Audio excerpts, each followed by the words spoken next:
Welcome to our session. So my name is Peter. Hello, I am Hannah. And today we're going to be talking about how can you, as engineers, talk to customers more effectively, right? Talking to them with empathy and getting more out of your conversations with them. But before we start, we have a game. So I know it's right after lunch. Maybe people are getting a little, a little bit heavy. Let's actually stand up and find the closest person and pair up.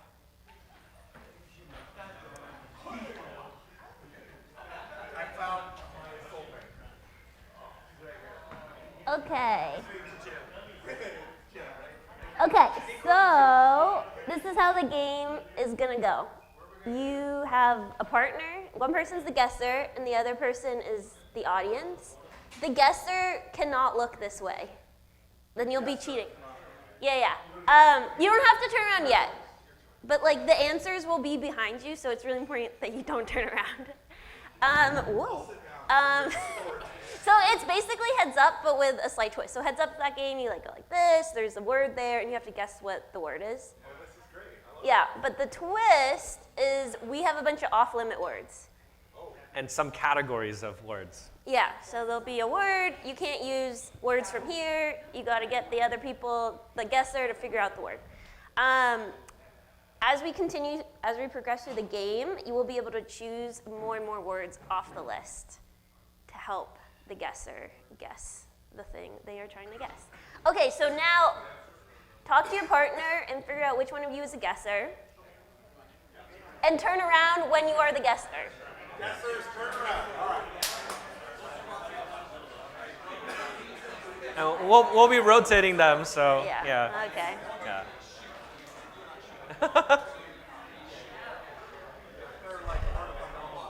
All right. Okay. You guys ready? You decided who's the guesser? Who's the... Yeah? Yeah, who's the guessee? Okay, Yep. This is your last moment to turn around before you ruin So if it. you're a guesser, please turn around. Okay, 5, 4. To guess the word that's there. In the fastest amount of time. But there, again, for those who just came in the room, there's going to be some lists of words and also category of words you cannot use to describe this thing. Is the F-bomb? No, it's not on any of the lists. I made Yeah. the list. Just keep track of it. Yes. Okay, let's let it go. Yeah. Okay, 5, 4, 3, 2, 1. Wait, did I click? Okay. Yep. Okay. Go. Do your thing.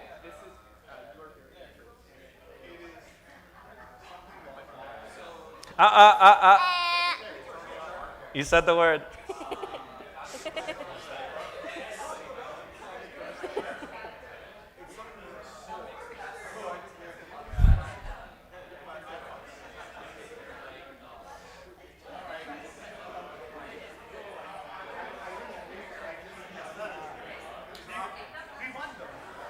No, we didn't win. Unintentionally, but I did shoot. So who's got it? Wow. Okay, That was fast. quick. Did you cheat? Anyways. Okay, now switch the guessy, the guesser, Yep. flippity flop. Okay. 5, 4, 3, 2, 1.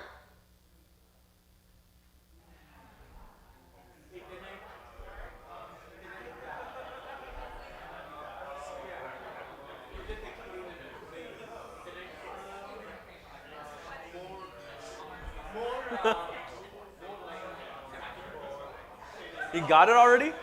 Wow.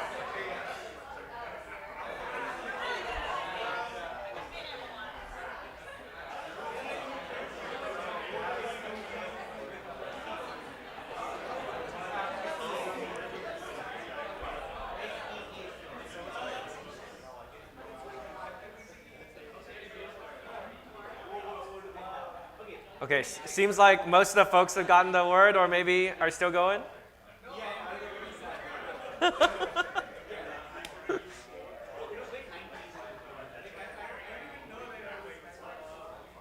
All right. Okay.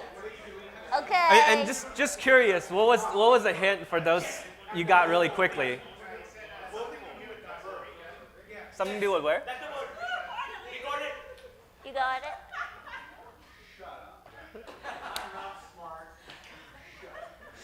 All right, let's do the next one. Okay, flip-flop. But this time, you can choose one of the words from the off-limit word list. Oh, now you give me exception. Okay, flip-flop. Okay, I'll do better for you. I'm switching it now. Only one. Only Just one one. of those words. Just one word.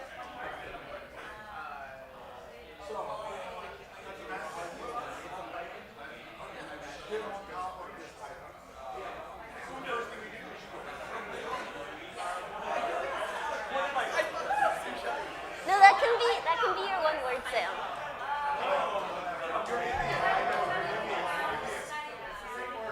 We have 5 rounds?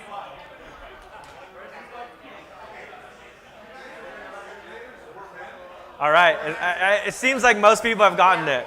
So, let's switch, and then let's go to the next one. Okay, I'm switching it now.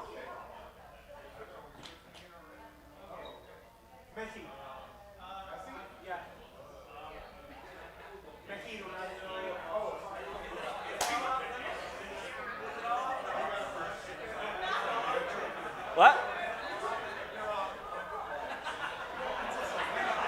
You can choose one. All right, okay, looks like most people have gotten it. Okay, final round. Final rounds. Final round. Okay, this time I think you can choose 2 Yeah. from the list. You can choose 2 from the list. 2 from the list. That's why we're bad engineers is the best.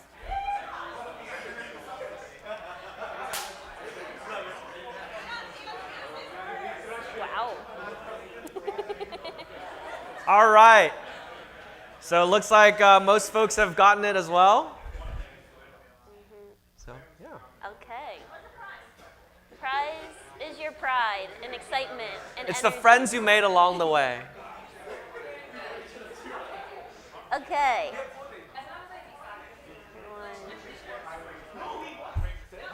Yeah, now you can sit. You can sit. Unless you want to stand, you can stand too. Okay. So why do you guys think we played this game? Max. Communication. Yes.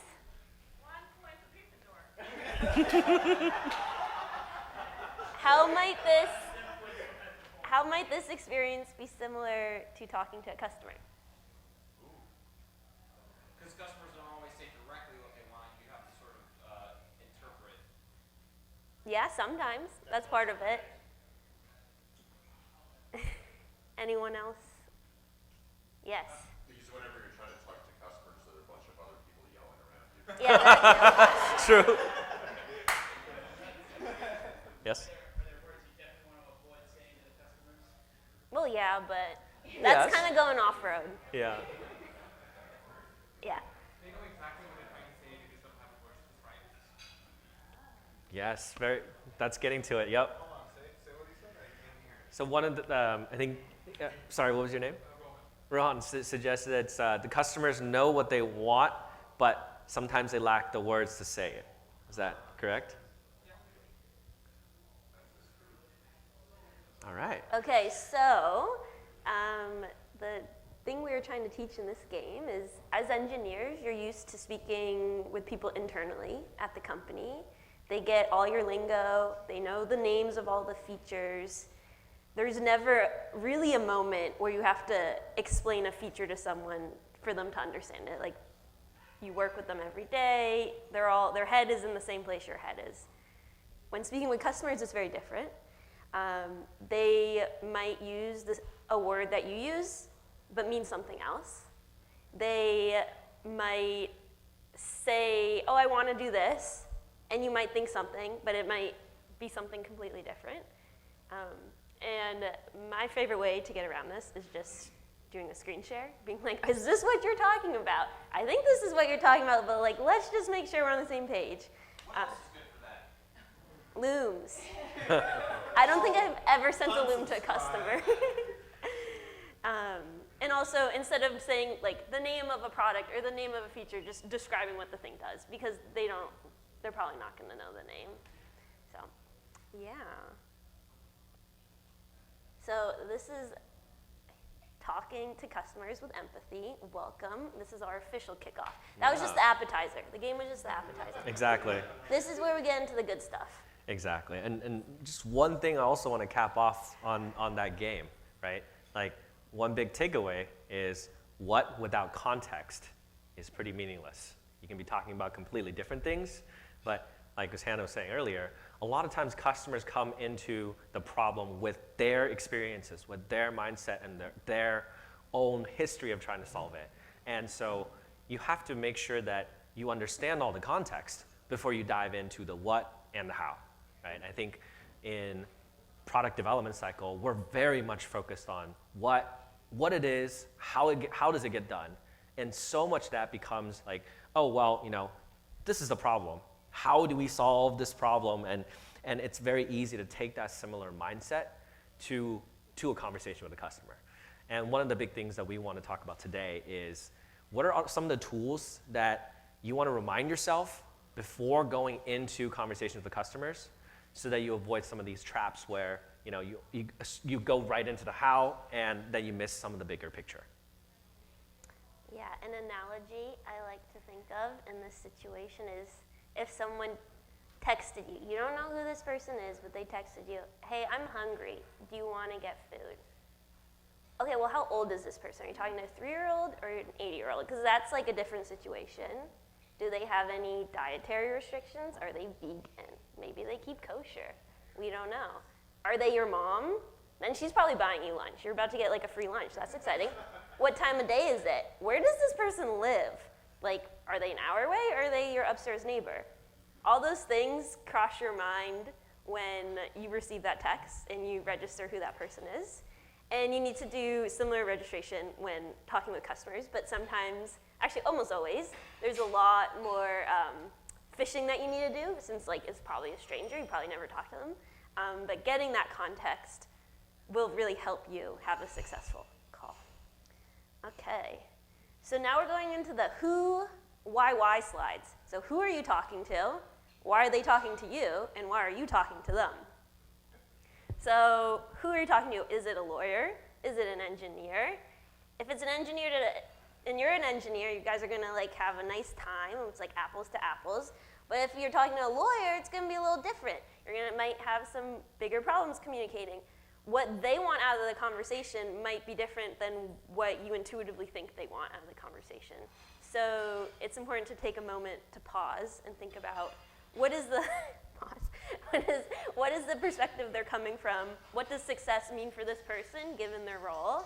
Do you have anything else to add on this? No, I think being aware of your audience and what do they want, right? And I think that segues into your next. Why are they talking to you? So there's some categories here. Maybe they're looking for a data governance product and they're just trying to figure out who does X, Y, and Z. They know they need a customer, or they know they need to purchase something to check off a few boxes. They don't want to go too deep in any lanes yet. They're just trying to be like, okay, I have to look at these 3 customers. They say they do these things. It's just an initial thing. So they'll come up to you. This happened a lot at a conference I went to in DC, and I would just be like, they're just like, do you do this? And I'm like, yeah, but we're probably, and in my mind I'd be like, we're probably talking about 2 different things, but like, I think we're doing the thing you want us to do. Like, here, you can set up a call and we can have a real conversation.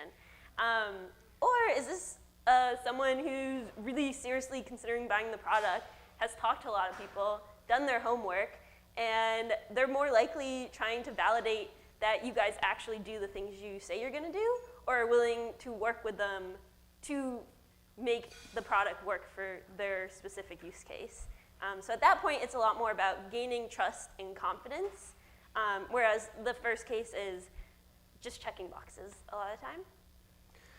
And you know, it really ties again together with who you're talking to, because the intention behind someone's conversation might be very different than what you think. And I think one of the important part is to, whenever you get brought into customer conversations, ask the teams that brought you in, what is the context? What are you trying to solve? Because if, or like, what is the customer trying to bring you in for? Because a lot of times you might think you're trying to go there to solve a problem because, oh, I'm an engineer. I got brought on this call because, you know, they have a problem and they need to figure out some code to solve that problem. But most of the case, actually, especially recently, a lot of it's a bit different, right? And we'll talk through some of the conversations that you might have in scenarios like selling, in conversations like problem solving a little bit later. But it's really important to understand what the customer want out of you. One other category that has two subcategories. So the customer has bought your product. They could be a happy customer and they just want some small enhancements. The product's working for them, but it could be slightly better. In those type of conversations, you just want to show that you're committed to them for the long run, and it's really important to make sure that they understand that they're being heard, and that you're listening, and that as committed as they are to you, you're as committed to them. But then the other type of conversation, which can get a lot spicier, where you gotta be very intentional, is when they're really mad. Maybe a muck-a-muck at their company bought this product, and that muck-a-muck isn't the one who's actually gonna be using it, and now they're stuck with it. And they're like, hey, this thing literally doesn't do what I need it to do.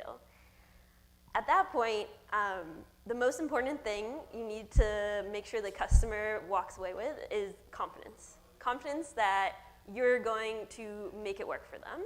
Maybe it's not working right now, but you heard them, you understand their use cases, you understand their requirements, and you're gonna follow up quickly with them with real features, and you're gonna show designs to them, you're gonna try, maybe the features they need might take a while to create because you didn't currently have them, but there's usually little quick wins you can show them, like, hey, I got you, see? I just gave you a little piece of candy. There's like a little treasure chest to come. It's gonna take a while. We're like finding it, but here's some crumbs along the way.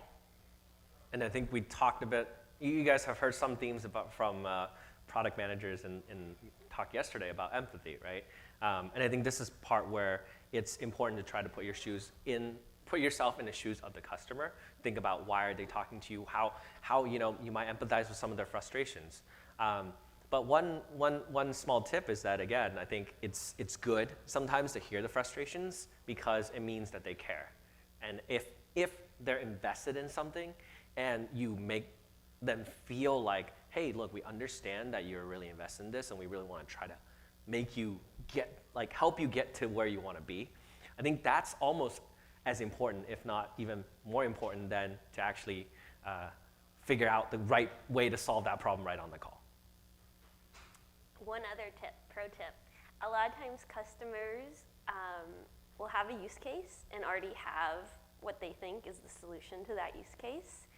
And a lot of times that can be the solution, but for a lot of reasons it's not the best solution. Maybe it's not scalable to other customers. Maybe it's really expensive. Maybe it's gonna be a really bad user experience.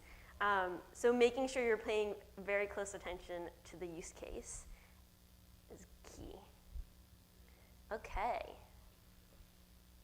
Why are you talking to them? Why have you been invited to this conversation? You could, and maybe it's a simple like, hey, I'm trying to set up this API and it's not working. All you gotta do there is help them debug. That's easy. Maybe you're helping to sell. At that point, you kind of want to put on your lean forward pants. That's when it's okay to be like, okay, this sounds like something we should build and we probably will build and is reasonable to build. Let's just throw it out there and see how they react. Sorry. And there was one other case, but I forget it. Yeah, and again, it's like you should be pretty intentional about why you're on the call. It's very easy to, again, dive into that, hey, let me figure out how to solve this through like something I can build. But again, knowing that like there are places and times where that might not be the most efficient or useful thing on the call. And especially if you have audience that are not technical, that's, it sometimes is like you're sort of talking into someone who's expecting to hear a different answer. So. Yeah. Once before I went to that conference in DC, I turned to Gotham, who is big role in sales. I was like, Gotham, I don't know how to talk to customers. Like, I've never been on the sales side of the house. I come from the software engineering side of the house. Like, what do I say to them? And he was like, honestly, like, it's mostly therapy. Like, it's a lot of listening. And I was like, great, I can listen. Anyone can listen. So at the end of the day, if you don't know what to do, just like be like, what would a therapist do here? Okay. All right. I think now we've put in some framework, especially on the who, why. Let's talk about just some more concrete examples of the type of customer conversations you might be brought into. So the first one, I think some of you guys have been in these conversations, is in problem discovery, right? You're going in, hey, there's this unresolved need that we need to deliver for a customer. Okay, let's figure out, like, get on the call with the customer and let's figure out how we can build a solution. One big thing about this, though, is, and we talked a little bit about this earlier and even yesterday, you want to focus on the why and not just the how, right? As Hannah said earlier, the customer might have a very narrow perspective on how they've been trying to solve a problem. And they have it, they might have been, like, hitting their head against the wall for the past 12 months, and therefore they're very invested in that particular solution. And they might just say, hey, I want like these set of APIs to do this exact thing. But it's really important to take a step back, especially in the problem discovery phase, to figure out why they want to do it. What is the full use case? What is the end-to-end solution? And also, it's important for us to understand how this solution might apply to the broader context of other customers. So always focus on the why before jumping to the how. The other thing is that you have to really talk through assumptions. It's one of those things where around what, and like without context, the what is kind of meaningless, right? We have all these assumptions about how the other person perceives a certain type of problem, and that assumptions might completely be invalid, right? Until you have actually talked about it, agreed on what are the assumptions you're putting into these problems. It's very dangerous to say, oh yeah, of course we can do that. So those are two big things that, anytime you're on a problem discovery call, make sure you understand those 2 points. Mm-hmm. And sometimes customers can get carried away a bit and like forget what your product is responsible for doing, and might try to make your product do something kind of random that's not really towards your North Star. So just make sure you're keeping them on track of like, okay, like, this is where we want to go. Like, you can hop on the train and like we can move the train a little bit left for you, but we're not going all the way over there because that's just not what our product's supposed to do. And again, the one thing, I also came from an engineering background. It's very tempting to try to solve a problem, like, oh, here's a problem, let me go solve it right away and get the right answer. But a lot of this is figuring out, is that the right problem to solve? Have I contextualized this problem enough so that I know how this problem is analogous to other problems in different customers? So anytime you get brought into problem discovery calls, make sure why, what the assumptions are, and like figure out the right problem to solve. That should be the goal. Another broad set of conversations you probably will get brought into is feedback, right? Customer will say, hey, either this is not working or I want to do something different. Like the role of a therapist, listen and actively listen. And what that means is, breaking those assumptions down by saying, hey, here's what I think you said, right? Is this what you've said? The act of restating that the customer's feedback not only shows the customer that you're actively listening, but it also breaks away these assumptions. And it also helps them understand whether or not you actually understood the problem. And again, a big part of those frustration was just like, I feel like no one's understanding my pain. So if you can go there, show up, and make them feel heard, that's already half the battle. And finally, write it down, right? You can have as much words, conversations as you want, but actions ultimately will speak louder than words. So write the things down and follow up.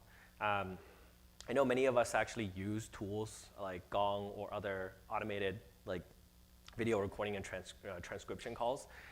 It's very helpful to go back and you might not have the ability to write it down right on that call, but go after a customer call, take 10, 15 minutes, go back, look at the critical parts of the recording, and pick out the key points and make a to-do list for yourself. I think, it sounds very simple, it's very intuitive, but ultimately, I know sometimes I get lazy and don't do that, but it's really helpful. One other pro tip I'll add is making sure to be extremely loud about the limitations of the path you're agreeing to go forward on. There are pros and cons of every path you choose, but being transparent about that, because they don't know what they don't know, and it's critical to make sure that when you finally give them the thing that they've been wanting, it actually makes them happy and they're not blindsided by something else that was a trade-off that had to be made or a limitation that came with building that feature. And then the selling conversation. Naturally, sometimes engineers get brought in to close the deal as well, and especially in early stage startups. It's like, does your solution actually deliver this, solve this problem for us? And again, for these conversations, it's very important to understand your audience and the context in which you're brought into that conversation for. Most of these conversations are not about solutioning on the call. It's about building confidence, and it's about building sort of trust between either engineering parties or the fact that, like, for us, for example, legal or some business customers can really trust that you know what you're doing and you can help my team, and that you're potentially even available to help my team.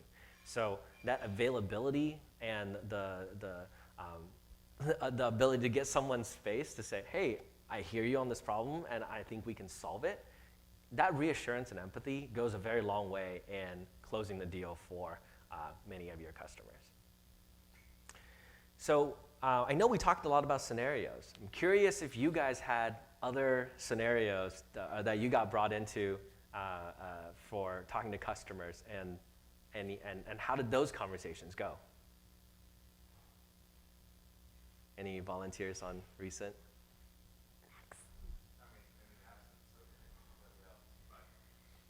What about the angry customer? What about I'm upset, I thought things were going to go this way, but they didn't go this way, and you're now dealing with a hostile situation? Yes, I deal with those a lot. I was talking to a customer success person, and I was like, yeah, I usually only get brought in when the customers are mad. Like, it'd be fun to get to hang out with them when they're happy. So listening, problem solving with them on the spot. You better make sure to write everything down because you don't want to make them say it again. That will make them very angry. I think the best things you can do actually happen post-call. So showing up with a design.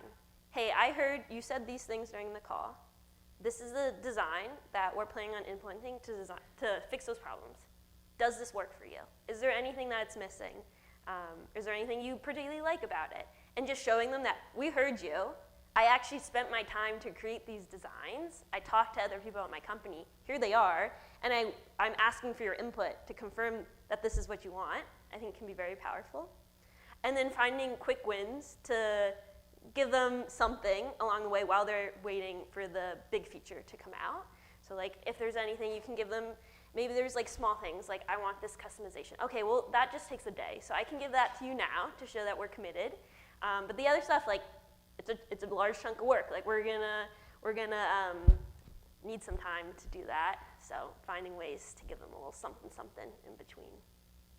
Yeah, and I think it's really helpful to make sure you both orient yourself to, it's not an antagonistic relationship, right? Like you are orienting yourself to solve the problem together with the customer.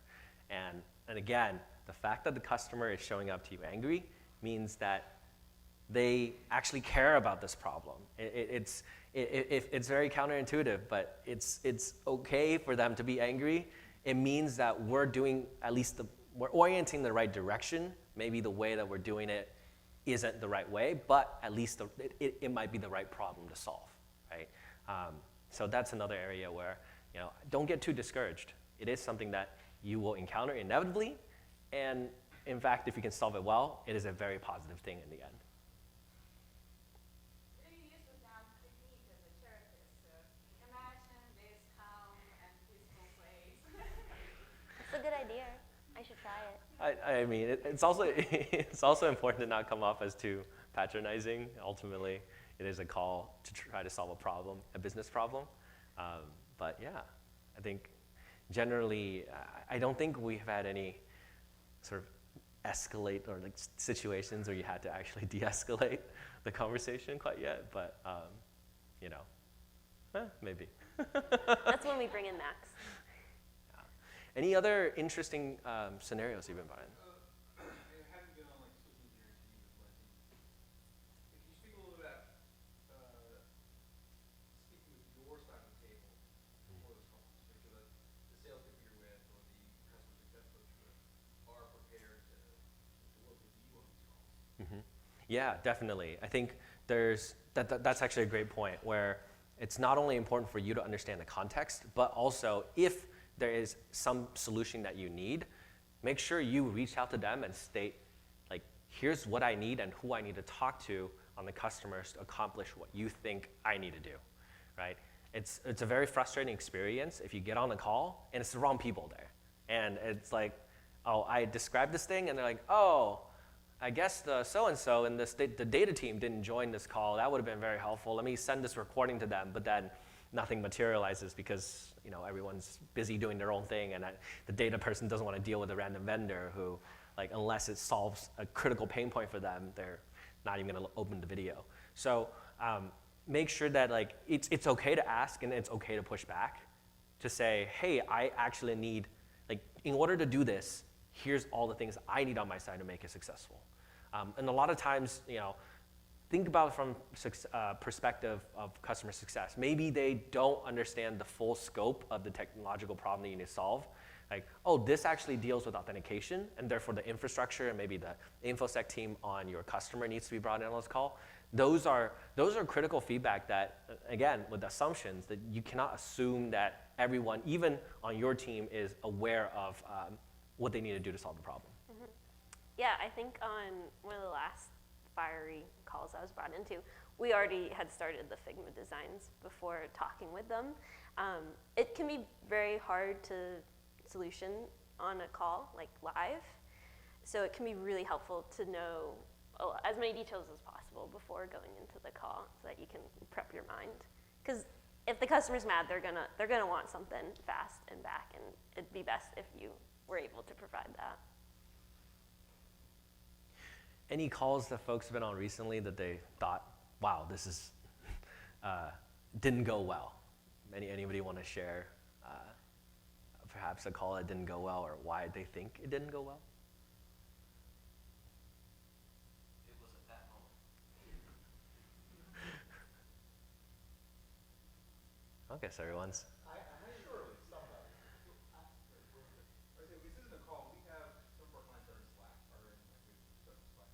Mm-hmm. And I know one of our clients has a very strong opinions about the shape of our API response. Like, nothing's broken, but they have design decisions that they just disagree with. And it's a challenge to acknowledge that they provided something that looks like feedback, but is actually just like a weird preference that I don't care about.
Yeah, I think Absolutely right. so. I think both of you guys' conversations hit on a pretty good point that's somewhat related to the concept earlier. We talked about how and why, right?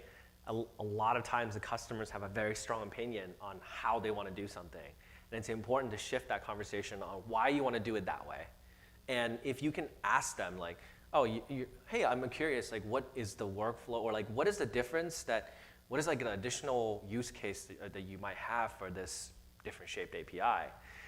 Like, it's showing that one, you're engaged, you're curious about why they want to do it that way, and maybe there is something that you don't know that they know that they're trying to accomplish, right? And so that aspect of like saying, oh, okay, so what do you mean by that? Why? What are you trying to accomplish? That can actually really help people re-angle, like shift that. And again, if they have no good reason, then they're gonna be like, oh, It was not even like a scene. It was like he was describing me the SQL like statement that like you're supposed to write. Like I mean, obviously, it's very patronizing in the sense, like I feel very bad. Like I'm trying to solve his problem, but like in a way he thinks that I'm extremely incompetent at like doing my thing, and I still have to put on a smile, right? So like yeah, like you say, yes, fuck you, babe. yeah. Actually. I think the core of at least what I've heard, I'm going to ask a question that I myself can't answer. So my apologies in advance. Um, but what I'm hearing, the undercurrent of at least the last two examples is you have solved the problem. And yes, the why and the how do you feel, and is this the way you like your morning bun to be baked, or whatever the blueberry pancake example is. At a certain point, enough is enough. And that's another dimension of this conversation. So I'm curious, how do you think about when you've done it, when it's done, when you solve the problem, to your point about I want it as an array and not in this particular like shape, like yes, but I did solve your problem, and I love you, and no. And no is a big part of the conversation. How do you think about when to say no, and how do you do it gracefully? I think you have to be very intentional about when you say yes to non-necessary things, because the minute you start being flexible to that degree, they're going to continue to expect that from you. If their request doesn't really make logical sense, isn't extensible to other customers, and is like reasonably time consuming, and you've already done a bunch for them, gotta show some tough love. That's my take. Yeah, and another part about this is you can lean on your CX and sales teams to help manage those relationships. If you have a champion on the ground who ideally knows what they're doing and what the problem they're solving, hopefully you can bring them in to say like, hey, what's the use case you want to solve here? And hopefully they can help you manage that expectation, and also to help you identify whether or not that is an important feedback to even address, right? And sometimes you might have folks who are like, oh, they're just like that all the time, so don't worry about it. That's one kind of comment that you would hear sometimes from champions.